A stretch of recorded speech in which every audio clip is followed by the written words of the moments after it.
ti s'ke projekt edhe ti s'ke kontrol. Ka paguar impaktin infrastrukturë, nuk i shërben bashkia.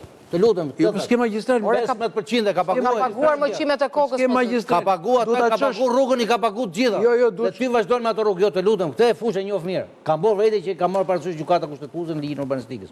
Mos ma diskuto këtë pjesë. Ai s'po diskuton, ai po thotë që praktikisht ska. Unë po të them tjetër. Praktikisht ska.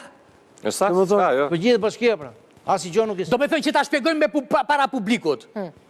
Është një qere me lek, pastaj s'është qeria me lek. Kaq, iku qeria. bukur. Edhe ju rroqë. Elvisi. Ka shku metri katrori i apartamentit tu 3.000 euro metri. Ti si do ta kishe zgjidhur këtë situatë? Unë si ta kishe zgjidhur? Po.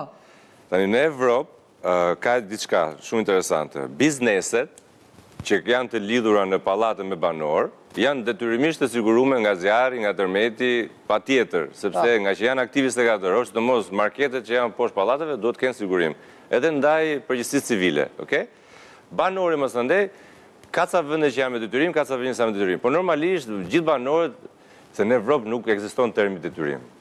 Ligji është për të gjithë dhe të gjithë e bëjnë sepse e kanë detyrim ndaj njëri tjetrit që ta bëjnë sigurimin. Okay? Dhe sigurimi ndaj pronës, sidomos Shqipëria është shumë i lirë, okay? Nuk ka si që të keqe. Mungon informacioni ose njerëzit nuk dinë se çfarë blejnë. Ti po të ishe burr tamam na bëj një siguri mua dhe Orneles tani këtu në studio këtu që ta shkojnë njerëzit si bëhet? Dhe fal, ju lutem, ta marrë pak. Shumë e saktë kjo. Dhe ç'a ndodh? Nuk 3% drolli, nuk do. Dhe bëjmë nuk është problem. 3% e këtij primi që merr kompania sigurimi në Austri ose në Evropë shkon te Zjarfiksi si buxhet. Këtë doja të thosha. Për të zhvilluar. Këtë doja të thosha. Domethënë, kjo qerja me lekë që thu ti duhet futet nga gjitha anët që të përmirësohet jeta e qytetarit. Je i sakt. Se ne na duhet qytetari që të blej apartament. Pra bashkia i merr kot atë lekë. Që nuk tani nuk e di se s'jam. Po kot, po i merr kot pra se ja ta tha, e njeh shumë mirë mënyrën se si nuk e afron shërbimin. Ato lekë i merr kot. Përtusi e lidh vet ujin. Po, vet, bravo. E hap vet pusin. Po. Kur s'ka ujë. Me shtak. Po. Ta rregullon vet rrugën, sheshin, gjitha. Korrentin e vë vet. Korrentin lidh vet, kabinë elektrike vet, na kërkon edhe ambjente për kabinë elektrike. Po le tash këtë ai. Ne i themi, blini një siguracion, as 100 euro është në vit, çfarë 100 euro vit, dhe mbrojeni financiarisht. Zjarri nuk e ndalojmë dot, asnjë se të ndalon. Zjarri mund ndodhi edhe duke. As në Amerikë se ndalojnë dot. Po, bravo. Që ka 1000 rregulla. Ka ligje më shumë në Amerikë se në Shqipëri për këtë, dhe ti e di. Ka ligje të jashtëzakonshme dhe prapë se ndalon dot zjarrin. Në Amerikë ka shkallë emergjencë për çdo pallat. Po flasim prapë që po të ishin djegur njerëzit që do bënim. Me atë Zjarfiksin hero që shkon sipër dhe zbret poshtë. Jo po të binde natën. Po të binde natën kur është gjumë. Po të gjithë njerëzit brenda.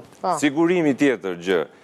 Pse e marrin njerëzit? Sepse në fund ditës un jam në shtëpi, më zë gjumë me cigare në dorë, i vë zjarrin pallatit, un kam përgjegjësi ndaj banorit, ndaj komshiut, lart poshtë majtas djatës. Edhe njerëzve që kam në shtëpi. Elvis. Neve nuk kena fare nga asnjë gjë. Ne njerëzve po i themi që ju ato 3.000 euro për metër katror keni ble kartona, jo shtëpi. Po, kartona zjarri. Njerëzit kanë ble kartona zjarri. Kartona zjarri, bravo. Ky është mesazhi, domethënë ndërtuesit bëjnë.